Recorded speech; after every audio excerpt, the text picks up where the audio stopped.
Baik Bapak Ibu, sahabat guru calon pendaftar P3K. Pada kesempatan kali ini saya akan berbagi tutorial mengenai permasalahan-permasalahan yang Bapak Ibu mungkin nanti akan temui saat melakukan proses pendaftaran. Nah, diantaranya masih banyak yang saya lihat di akun-akun medsos itu permasalahan mengenai NIK, kartu keluarga, tempat tanggal lahir, penulisan nama, kemudian koneksi internet yang terputus saat pendaftaran akun. Nah, kali ini saya akan jelaskan, dan ini mengambil sumber dari website resmi dari SSCASN bkn.go.id, sehingga ini adalah sumbernya kredibel, bisa dipercaya. Jadi sarannya Bapak Ibu jangan dulu buru-buru untuk melakukan pendaftaran sebelum memahami betul apa permasalahan-permasalahan nanti yang mungkin akan ditemui dan solusinya seperti apa. Kemudian alurnya seperti apa. Nah, itu dipahami dulu. Karena waktunya masih panjang Bapak Ibu ya. Kebetulan juga servernya mungkin kalau diakses bersamaan kan sering terjadi masalah. Nah, Bapak Ibu, terkait dengan NIK, nah ini permasalahan yang pertama, bagaimana jika data nomor induk kependudukan atau NIK, nomor kartu keluarga, nama lengkap sesuai KTP, tempat lahir sesuai KTP, tanggal lahir sesuai KTP saya tidak ditemukan atau tidak sesuai di halaman akun.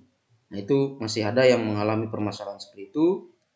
Nah, solusinya adalah pendaftar bisa menghubungi Dinas Dukcapil Kabupaten Kota masing-masing untuk konsolidasi data atau update data ya.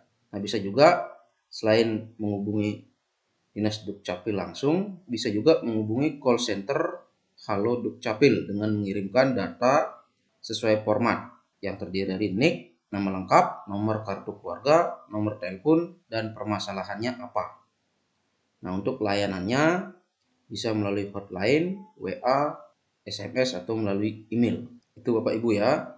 Jadi jangan panik kalau menemui masalah seperti itu. Silakan hubungi Dinas Dukcapil Kabupaten Kota masing-masing atau menghubungi call centernya. Kemudian yang permasalahan berikutnya, ini terkait dengan proses pendaftaran akun ya. Bagaimana jika muncul informasi NIK sudah terdaftar ketika membuat akun pendaftaran? Nah, ini ada juga yang mengalami masalah seperti ini, yang sudah mencoba melakukan proses pendaftaran.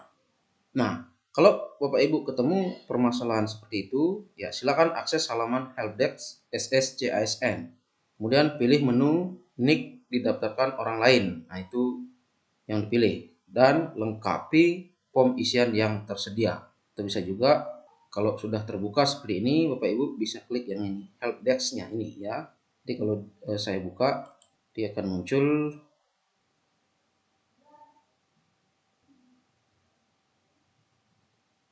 Nah, ini layanan helpdesk-nya. Nih, silakan memilih permasalahan tentang data diri sesuai dengan yang dibutuhkan. NIK dan nomor kakak tidak ditemukan atau NIK didaftarkan orang lain. Nah, ini diklik nanti akan ada data isian yang diperlukan. Nah, saya akan balik dulu untuk menjawab permasalahan berikutnya. Kemudian permasalahan berikutnya itu adalah bagaimana pengisian data nama yang benar. Ini juga ada yang masih bingung. Nama yang diisikan itu adalah nama yang sesuai atau yang tertera pada ijazah tanpa gelar. Itu ya, jelas sekali. Kemudian mungkin ada yang berpikir, apakah saya boleh melamar lebih dari satu jabatan? Jawabannya itu adalah untuk informasi P3K Guru tahun 2021, setiap pelamar hanya dapat mendaftar di satu formasi jabatan pada satu instansi. Jadi tidak boleh melamar lebih dari satu jabatan. Jelas ya? Kemudian mungkin saja juga ada yang mengalami kode captcha tidak terbaca atau tidak tampil. Nah, solusinya adalah silakan Bapak Ibu lakukan clear history, bersihkan riwayat pencarian, kemudian refresh browser yang Anda gunakan. Tuh, jadi itu solusinya. Kemudian bagaimana jika tempat lahir saya tidak ada di referensi?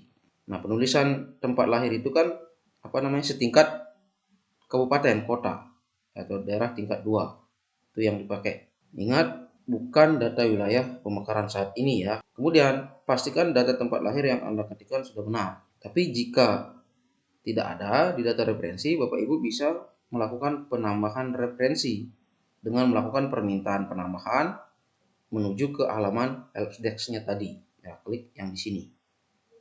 Nanti ada menu seperti itu. Tadi kan sudah terbuka ya. Kemudian, bagaimana jika perguruan tinggi saya tidak tersedia di referensi? Nah, ini perguruan tinggi mungkin tidak muncul di referensinya.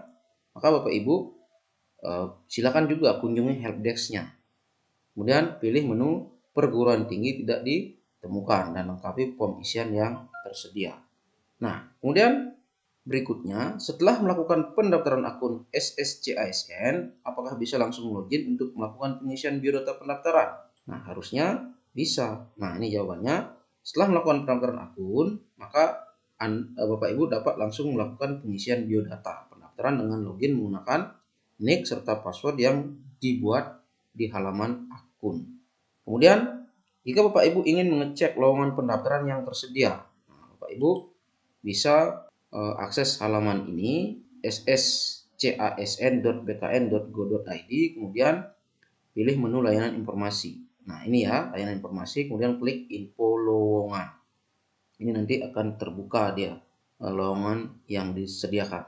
Kemudian yang terakhir, bagaimana jika saat pengisian pendaftaran koneksi terputus? Nah, internetnya terputus di tengah jalan. Solusi di sini adalah pastikan koneksi internet yang digunakan dalam kondisi stabil. Kalau misalnya terputus di tengah jalan, Bapak Ibu bisa lakukan refresh ulang browser yang digunakan, kemudian login kembali, lalu ulangi proses pendaftaran. Jadi Bapak Ibu, kalau misalnya di tempat tinggalnya mungkin koneksi jaringannya kurang bagus, maka silakan cari tempat yang koneksi internetnya stabil. Oke, jadi demikian ya permasalahan-permasalahan mungkin yang ada ditemui dalam proses pendaftaran akun. Jadi solusinya sudah ada semua. Bapak Ibu pahami dulu, ketika nanti ketemu masalah seperti itu, maka sudah tahu hal apa yang harus dilakukan biar tidak nanti panik labakan. Jangan sampai salah memasukkan data, itu lebih fatal lagi. Nah, demikian video tutorial singkat ini. Bagi yang baru bergabung dengan channel ini, tidak ada salahnya untuk melakukan subscribe dan aktifkan tombol lonceng biar nanti ketika saya upload video berikutnya Bapak Ibu mendapatkan notifikasi pemberitahuan. Jika ada pertanyaan, mari kita sharingkan di kolom komentar. Semoga video ini bermanfaat. Terima kasih.